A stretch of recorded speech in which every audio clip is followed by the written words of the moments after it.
1.5 কোটি টাকা দামের গাড়িতে মার্সিডিজ ব্যাগ, কুকুরের বাচ্চা কুকুর উপরে বসে চুরি। এখন কি করে তারে? আয় হায় রে,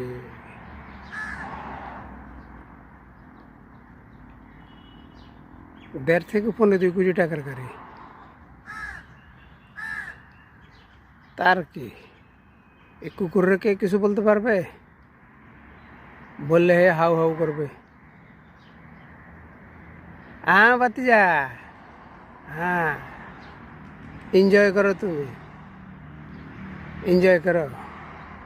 হ্যাঁ, কাউয়া পড়ছে এখানে, কাক সালাম দোয়া করতেছে। সকালে কি নাস্তা করছো তোমরা? मारे, ये तो मर्सिडीज बैंड की गजब की बेइज्जती है। आय हाय हाय, ও মারে, কি করা হবে এখন?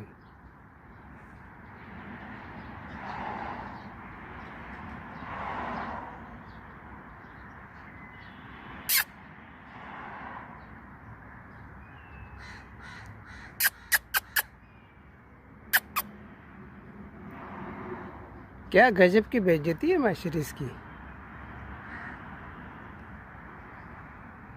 মালিক ঘুমাইতেছে, কুকুরে মার্সিডিজের উপর উঠছে।